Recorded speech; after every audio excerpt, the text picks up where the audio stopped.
तुम फूलों से फूलों की बात करते हो, फूलों से फूलों की बातें करते हो, कांटे को छोड़ देते हो। हम मुस्कुराकर बातें करते हैं, तुम दिल तोड़ देती हो। चलते हैं। हेलो माय डियर स्टूडेंट्स, कैसे हैं आप लोग? आशा करते हैं अच्छे होंगे।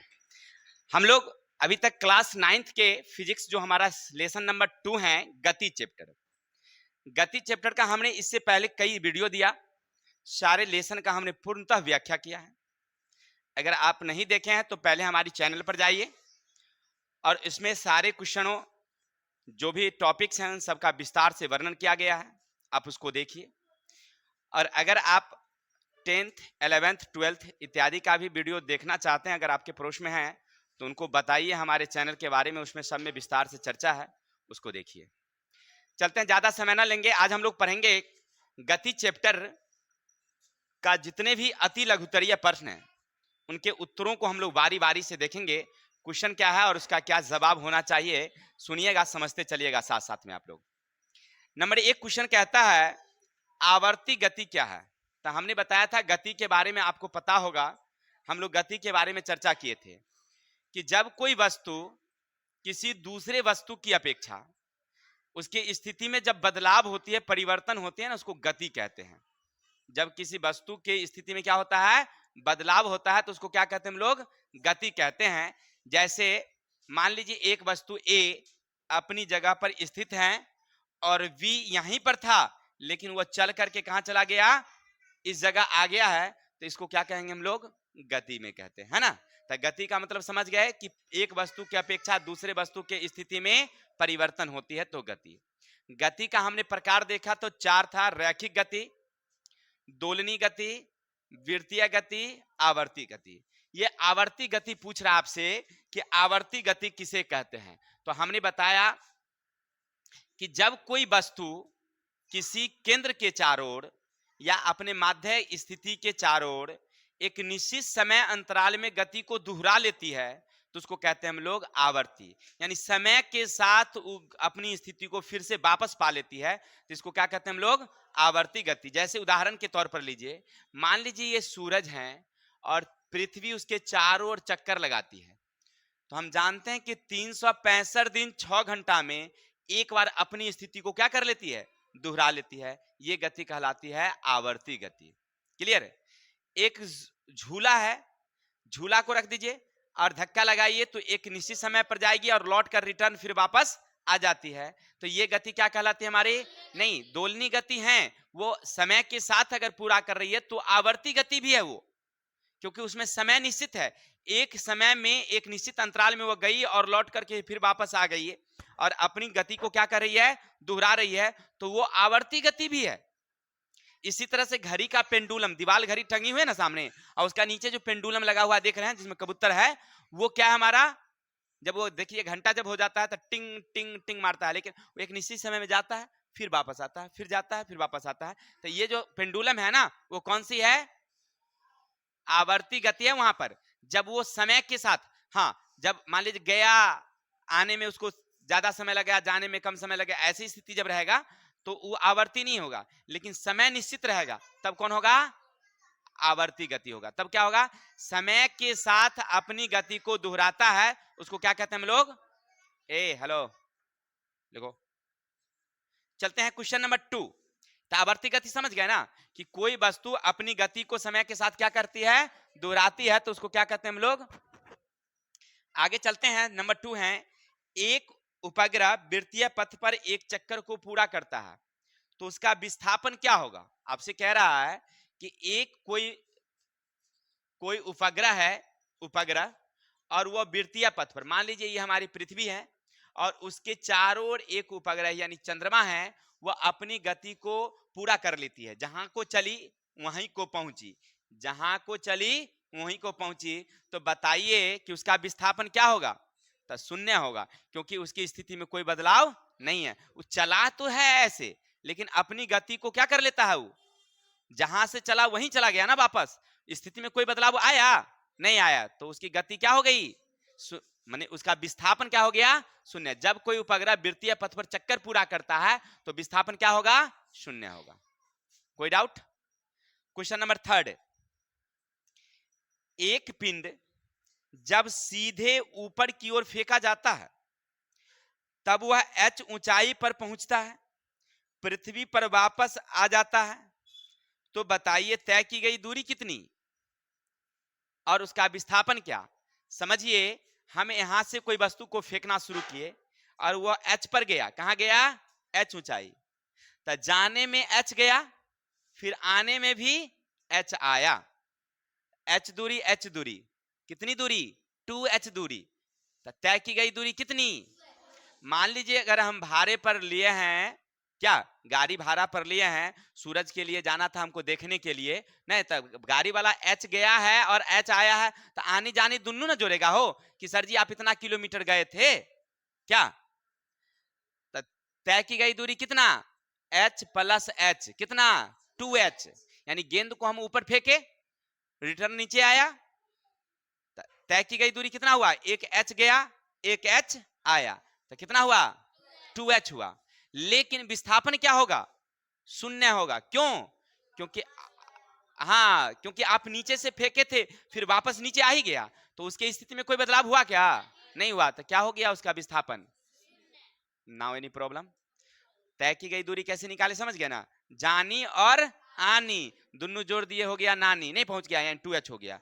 चलिए आगे चलते हैं। नंबर 4, सीधी सड़क पर गतिमान बस 7 बजे में मूल बिंदु से 3 किलोमीटर दूर था और 7:15 में 5 किलोमीटर आगे बढ़ गया मूल बिंदु से माइनस में, तो बताइए कि उसका विस्थापन कितना है। समझिए मेरे भाई, इसको हम ऐसे समझते हैं कि ये एक संख्या रेखा है, ये क्या हमारा? ये हमारा मूल बिंदु है, 1 2 3 4 5 6, -1 -2 -3 -4 -5 माइनस, अच्छा से लिख देते हैं क्या, -1 -2 -3 -4 -5 ऐसे दे दिए। अभी हम फोन किए गाड़ी वाले से कि भैया आप कहाँ हैं, तो कहा कि हम ये मूल बिंदु से 3 किलोमीटर दूर हैं। तो यहां पर था वो। 15 मिनट बाद हम फिर उसको कॉल किए, अरे कहाँ पहुंचे, तो भैया मूल बिंदु से तो हम 5 किलोमीटर आगे आ गए हैं। तो बताइए कितना दूर चल गया? 8 किलोमीटर। तो विस्थापन कितना हुआ उसका? 8 होगा, याद रखना, ठीक है। कितना होगा वो? अब ऐसा नहीं कि वहां 3 प्लस है 5 माइनस है, घटा के लिख देना -2 हो गया, ना ना ना ना ना ना ना ना, क्योंकि वो तो यहाँ से था और यहाँ को पहुंच गया, नहीं पहुंच गया, तो कितनी दूरी परिवर्तन हुआ उसकी स्थिति में? तय की गई दूरी भी वही है, उसका विस्थापन भी उसका क्या है? 8 ही है। कोई दिक्कत? क्योंकि 3 यहां से यहां तक आया था 3 किलोमीटर, फिर यहां से यहां गया तो 5 किलोमीटर, तो 5 3। आशा करते हैं आपको क्वेश्चन समझ में। चलते हैं, हाँ थोड़ा सा लिखा हुआ पर नहीं जाइएगा, थोड़ा सा सुनिएगा भी लेक्चर को। नंबर आगे हैं, कोई वस्तु r त्रिज्या वाले वृत्त पर चलती है, अपने प्रस्थान बिंदु को व्यासतः सम्मुख बिंदु पर पहुंचती है, विस्थापन और तय की गई दूरी क्या होगा? तय की गई दूरी शून्य तो नहीं होगा मेरे भाई, समझिएगा। अब वो वस्तु जो है ना, ये गोल वाली पथ पर चलती है। किस पथ पर चलती है? गोल वाली पथ पर, ऐसे ऐसे ऐसे गोल का पथ पर, जिसकी त्रिज्या क्या है? r है। त्रिज्या क्या है? तो इस चलेगी तो वृत्त की क्या निकालना होगा? ये परिधि या परिमिति। वृत्त की परिधि का फॉर्मूला तो हम लोग पहले भी पढ़ चुके हैं, क्या होता है? 2πr। 2πr। तय की गई दूरी निकालना होगा तो कौन सा फॉर्मूला बैठाएंगे? तो हम लोग बता रहे थे क्वेश्चन नंबर 5 की तरफ थे कि कोई वस्तु है जो एक वृत्तीय पथ यानी r त्रिज्या वाले पथ पर चल रही है, तो उसकी तय की गई दूरी क्या होगी? तो 2πr। जो वृत्त की परिधि होगी ना मेरे भाई, वही उसकी तय की गई दूरी होगी। यानी परिधि क्या लिखेंगे हम लोग? 2πr। और विस्थापन क्या होगा? तो जहां से चला है वहीं पहुंच गया है, व्यासतः वहीं है, इसका मतलब उसका विस्थापन में कोई परिवर्तन नहीं है, तो विस्थापन शून्य होगा। नंबर 6, क्या कोई ऐसी गति हो सकती है जिसका औसत वेग शून्य हो? क्वेश्चन क्या कहा कि क्या कोई ऐसी गति हो सकती है जिसका औसत वेग क्या हो? शून्य हो। तो लिखेगा नहीं, ऐसी कोई भी गति नहीं है जिसका औसत वेग क्या हो? शून्य हो। ठीक है, तो लिखेंगे क्या, लिखेंगे आंसर में, नहीं, ऐसा कोई भी वेग नहीं है जिसका शून्य हो। चलिए आगे चलेंगे। नंबर 7, एक पिंड एक समान वेग से गतिशील है।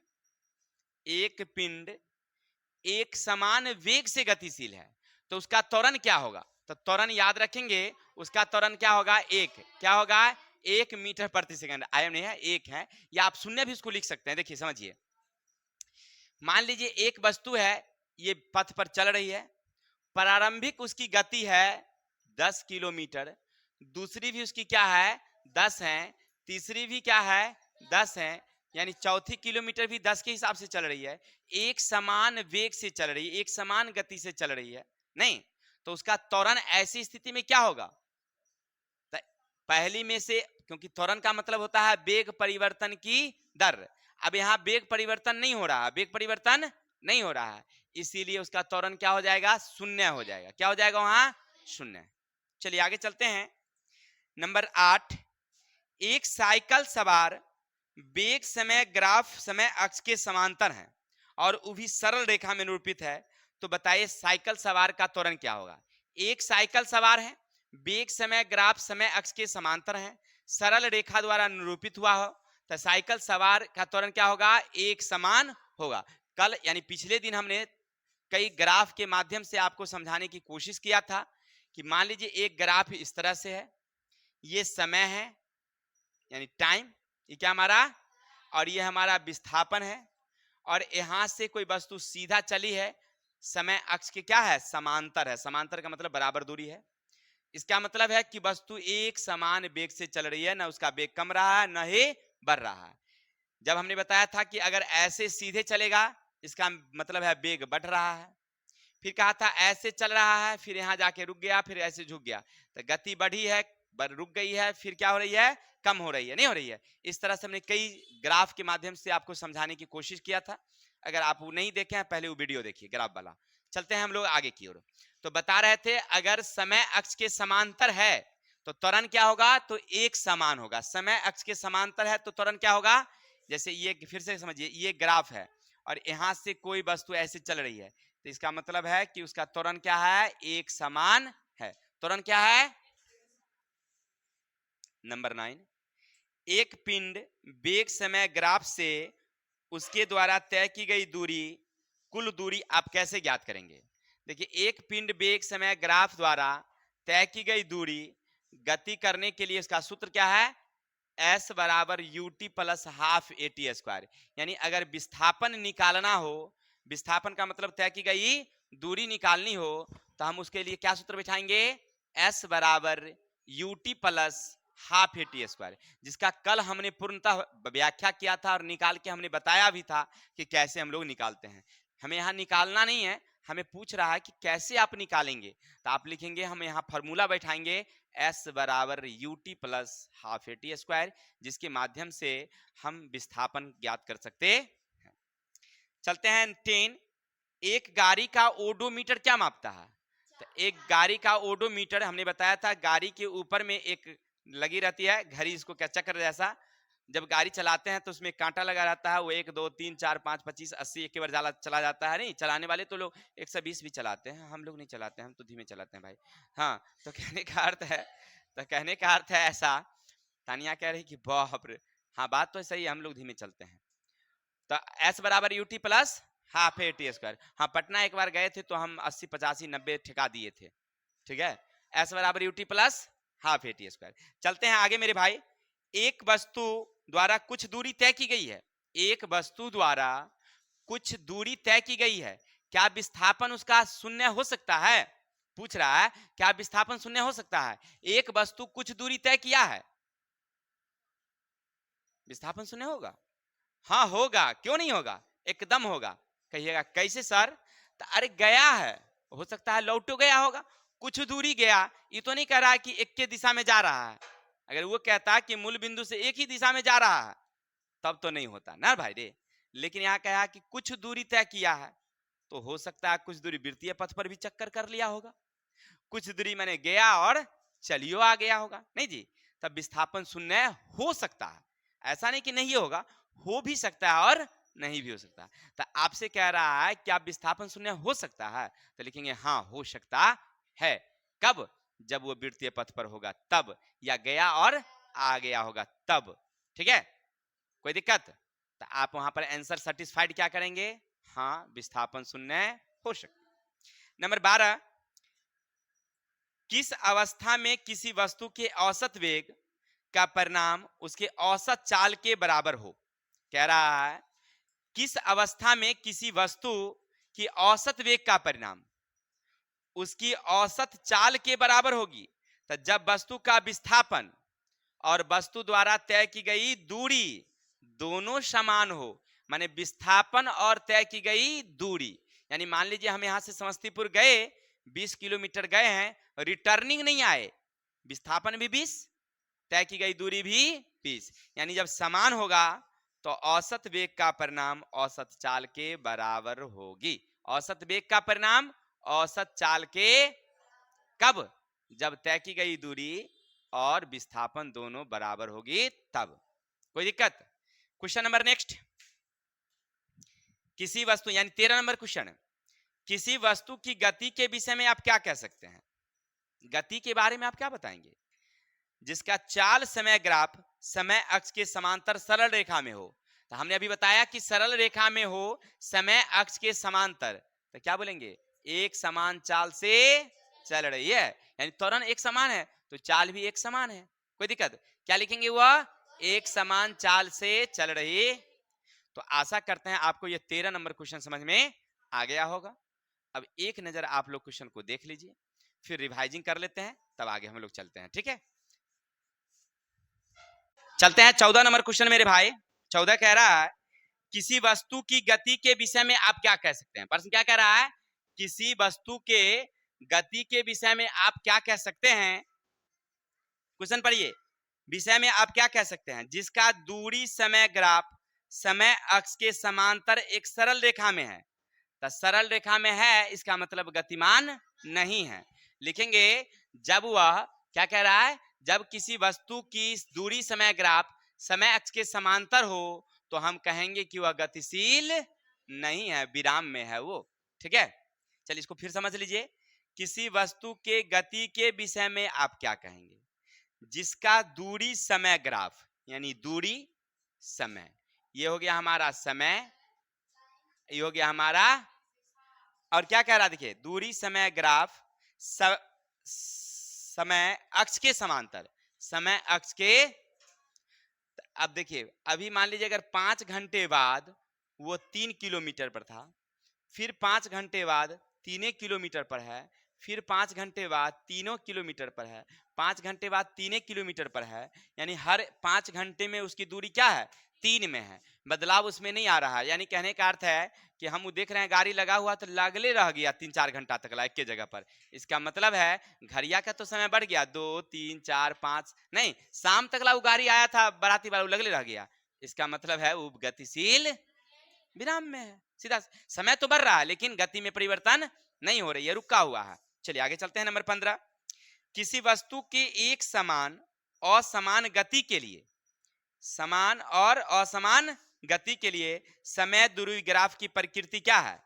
तो देखिए वहां क्वेश्चन कह रहा है आपसे कि किसी वस्तु के एक समान गति के लिए समय दूरी ग्राफ सरल रेखा में होगी, समय दूरी ग्राफ सरल रेखा में होगी, जबकि असमान गति के लिए ग्राफ तय की गई दूरी के अरेखित परिवर्तन दर्शाता है। ठीक है, बस ये याद रखना है आपको। क्या रखना होगा?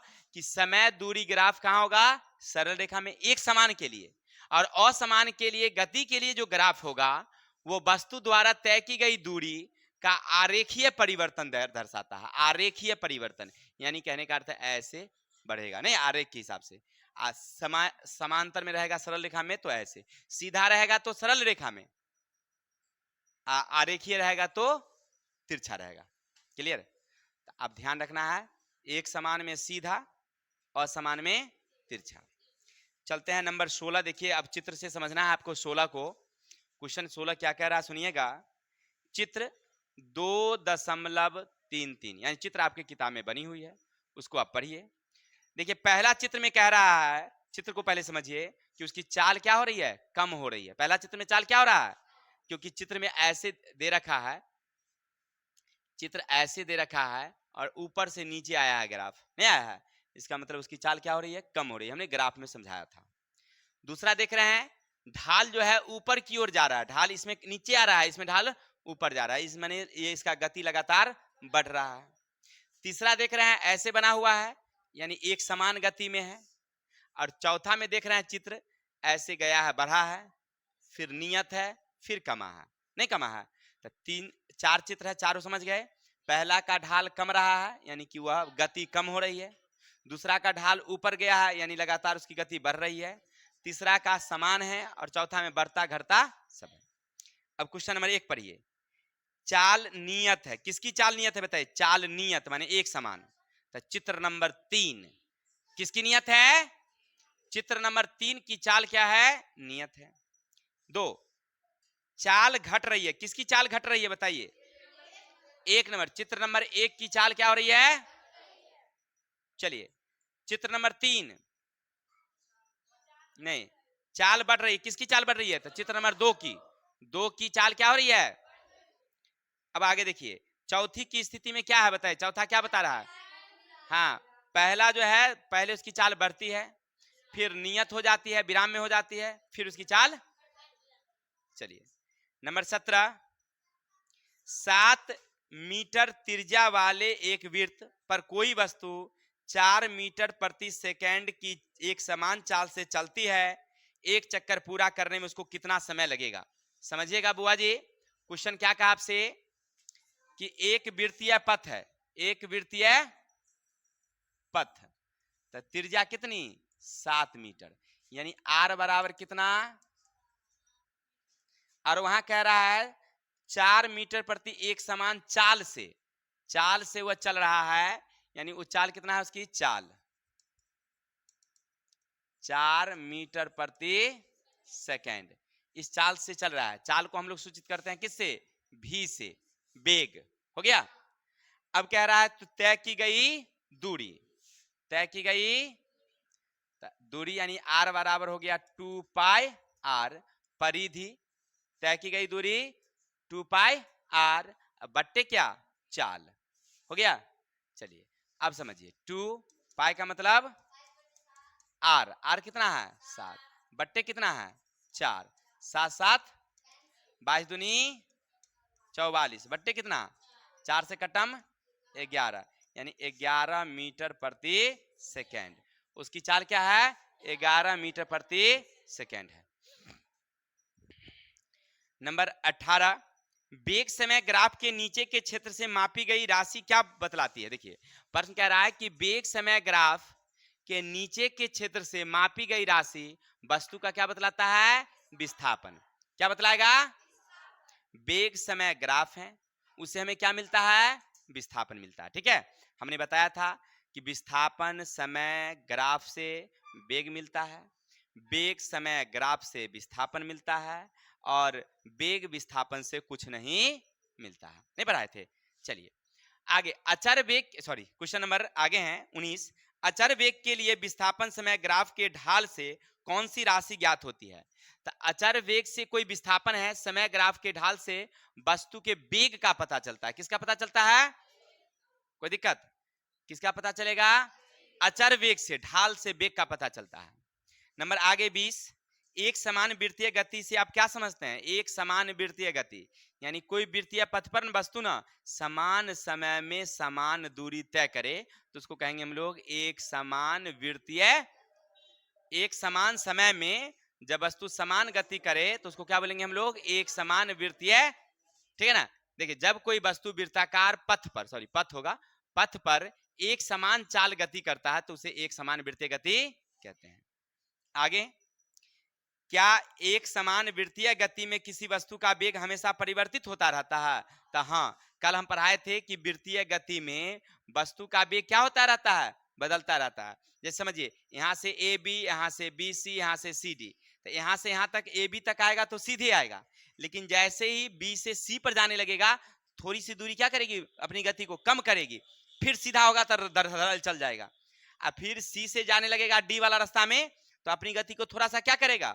कम करेगा। जो हमने कल आपको समझाया था, नहीं समझाया था, वृत्तीय पथ पर अगर चलती है तो एक समान से नहीं चलती है, थोड़ा सा अपनी गति को रोकती है, फिर तेज, फिर रोकती है, फिर तेज, यानी गति को कम करती है, फिर तेज चलती है ना। आगे 22, एक डोरी के छोर पर बंधे किसी वस्तु के वृत्तीय पथ पर घुमाने पर वस्तु की गति की दिशा क्या होती है? तो याद रखेंगे स्पर्श रेखीय सीधी रेखा में होती है। मैंने नहीं समझे, आप इसको समझिए ऐसे कि एक एक ले लीजिए कोई गुटका लकड़ी आर का या पत्थर का, और उसको धागा में बांध दीजिए, है ना, और धागा में बांध के उसको नचाइए खूब कस कस के। नहीं, अरे आवाज की बात नहीं कर रहा है, वो कह रहा है कि किस तरह से गति करेगा। तो वृत्तीय पथ पर, वृत्तीय पथ पर सीधी रेखा में गमन करेगी। वृत्तीय पथ पर माने आपको लगेगा कि वो गोल गोल नाच रही है, लेकिन वह एकदम एक समान दूरी तय करेगी, यानी वृत्तीय पथ पर स्पर्श रखिए सीधी रेखा में गमन करती, ये पूछ रहा है आपसे, ठीक है।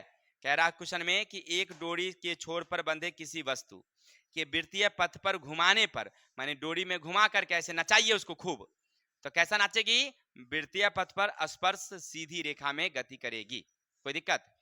तो आशा करते हैं ये 22 क्वेश्चन है, जो छात्र को अगर नहीं समझ में आएगा वीडियो अभी लोड हो जाएगी, तुम लोग देख सकते हो घंटे बाद, ठीक है। चलते हैं, आशा रहते हैं इतने ही। और थोड़ा सा गर्मी ज्यादा है, इसलिए थोड़ी सी अगर डिस्टर्ब हो रही है तो उसके लिए सॉरी, ठीक है। थोड़ा सा ठंडा आने दीजिए थोड़ा सा, तब देखते हैं। बहुत गर्मी लगता है, नहीं लगता है? चलिए।